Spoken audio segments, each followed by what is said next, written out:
ভাবো তো, তুমি প্রতিদিন এমন একটি আমল করছো যা নিঃশব্দে তোমার গুনাহ মাফ করে দিচ্ছে, তোমার রিজিক বাড়িয়ে দিচ্ছে, আর তোমার জীবনের সবচেয়ে বড় সমস্যাগুলো দূর করে দিচ্ছে। হ্যাঁ, এই একটি ছোট্ট শব্দ আস্তাগফিরুল্লাহ তোমার ভাগ্যটাই বদলে দিতে পারে। কিন্তু আফসোস, আমরা অনেকেই এই শব্দটার আসল শক্তি জানি না। আমরা শুধু মুখে বলি, কিন্তু এর গভীরতা অনুভব করি না। আর ঠিক এখানেই আমরা হারিয়ে ফেলছি জীবনের সবচেয়ে বড় রহমত। আল্লাহ তাআলা পবিত্র কুরআনে বলেছেন, তোমরা তোমাদের রবের কাছে ক্ষমা প্রার্থনা করো, নিশ্চয়ই তিনি অত্যন্ত ক্ষমাশীল। তিনি তোমাদের উপর আকাশ থেকে বৃষ্টি বর্ষণ করবেন, তোমাদের সম্পদ ও সন্তান বৃদ্ধি করবেন। সূরা নূহ ৭১, ১০, ১২। ভাবতে পারছ, শুধু আস্তাগফিরুল্লাহ বলার মাধ্যমেই আল্লাহ তোমার রিজিক বাড়িয়ে দেন, দুঃখ দূর করেন আর জীবনে বরকত দান করেন। রাসূল সাল্লাল্লাহু আলাইহি ওয়াসাল্লাম, যিনি ছিলেন নিষ্পাপ, তিনিও দিনে ৭০ থেকে ১০০ বার আস্তাগফিরুল্লাহ বলতেন। তাহলে আমরা যারা গুনাহে ডুবে আছি, আমাদের কত বেশি বলা উচিত?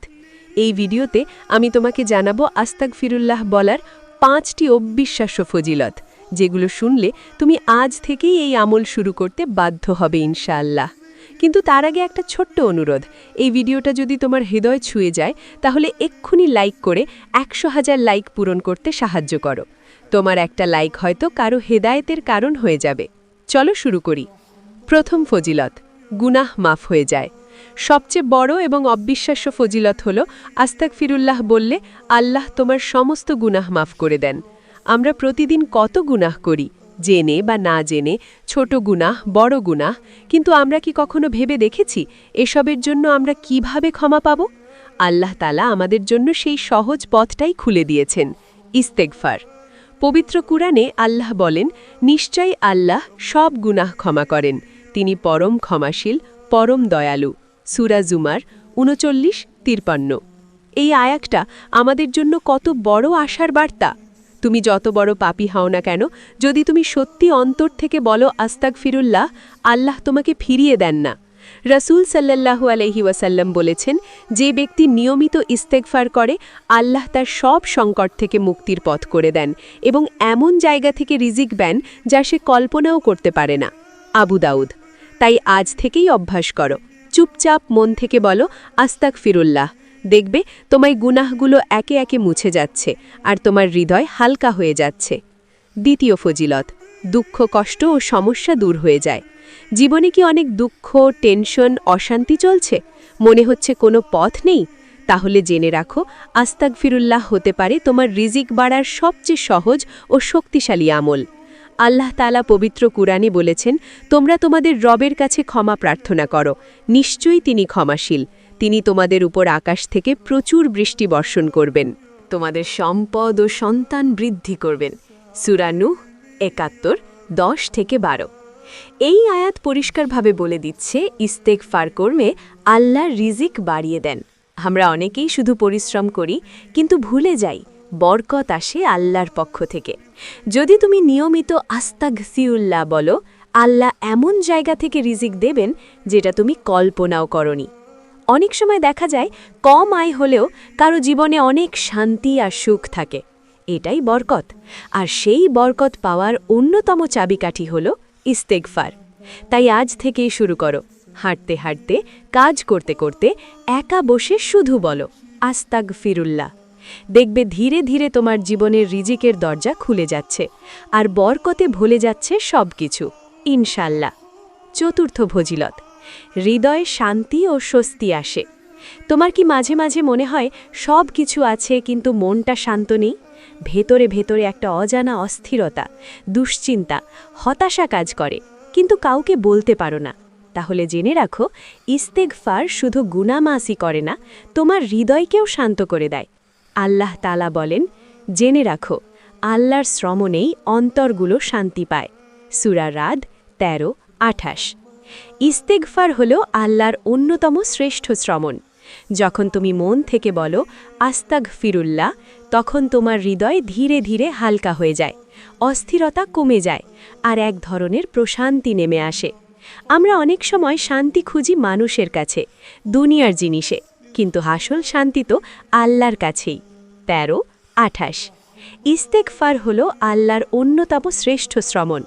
যখন তুমি মন থেকে বলো আস্তাগফিরুল্লাহ, তখন তোমার হৃদয় ধীরে ধীরে হালকা হয়ে যায়, অস্থিরতা কমে যায়, আর এক ধরনের প্রশান্তি নেমে আসে। আমরা অনেক সময় শান্তি খুঁজি মানুষের কাছে, দুনিয়ার জিনিসে, কিন্তু আসল শান্তি তো আল্লাহর কাছেই। যখন তুমি একা, মন খারাপ, কান্না পাচ্ছে, তখন চুপচাপ বলো আস্তাগফিরুল্লাহ, আস্তাগফিরুল্লাহ। দেখবে তোমার চোখে পানি থাকলেও হৃদয় এক অদ্ভুত শান্তি অনুভব করবে। এটাই আল্লাহর রহমত। তাই দেরি না করে আজ থেকেই এই আমলকে নিজের জীবনের অংশ বানাও। তোমার হৃদয় বদলে যাবে ইনশাল্লাহ। পঞ্চম ফজিলত, দোয়া কবুল হওয়ার পথ সহজ হয়। তুমি কি অনেক দোয়া করছো কিন্তু মনে হচ্ছে দোয়া কবুল হচ্ছে না? কাঁদছো, চাইছো, কিন্তু কোনো পরিবর্তন দেখছো না? তাহলে আজ একটা গুরুত্বপূর্ণ কথা জেনে রাখো। ইস্তেগফার হলো দোয়া কবুল হওয়ার দরজা খুলে দেওয়ার চাবি। অনেক সময় আমাদের গুনাহ দোয়া কবুল হওয়ার পথে বাধা হয়ে দাঁড়ায়, কিন্তু যখন তুমি বারবার বলো আস্তাগফিরুল্লাহ, তখন সেই গুনাহগুলো মাফ হয়ে যায়, আর তোমার দোয়ার পথ পরিষ্কার হয়ে যায়। রাসূল সাল্লাল্লাহু আলাইহি ওয়াসাল্লাম ইঙ্গিত দিয়েছেন, মানুষের গুনাহ তার রিজিক ও রহমত থেকেও বঞ্চিত করে। অর্থাৎ গুনাহ যত কমবে, আল্লাহর রহমত তত সহজে তোমার জীবনে আসবে। ভাবো তো, তুমি আগে নিজের ভুলের জন্য ক্ষমা চাইলে, তারপর আল্লাহর কাছে কিছু চাইলে, সেটা কত বেশি গ্রহণযোগ্য হয়। তাই দোয়া করার আগে, দোয়ার মাঝে আর দোয়ার পরে বেশি বেশি বলো আস্তাগফিরুল্লাহ, আস্তাগফিরুল্লাহ। দেখবে একসময় তোমার সেই না পাওয়া দোয়াগুলো একে একে কবুল হতে শুরু করবে, আর তুমি বুঝতেই পারবে আল্লাহ কখনো তোমাকে ফিরিয়ে দেননি। দেখলে তো, একটি ছোট্ট শব্দ আস্তাগফিরুল্লাহ কত বড় পরিবর্তন আনতে পারে আমাদের জীবনে। গুনাহ মাফ, দুঃখ দূর, রিজিক বৃদ্ধি, মনে শান্তি, দোয়া কবুল, সব কিছুর চাবিকাঠি যেন এই একটি আমল। কিন্তু প্রশ্ন হলো, আমরা কি সত্যিই এই আমলটা করি, নাকি শুধু সমস্যায় পড়লেই আল্লাহকে মনে করি আর ভালো থাকলে ভুলে যাই?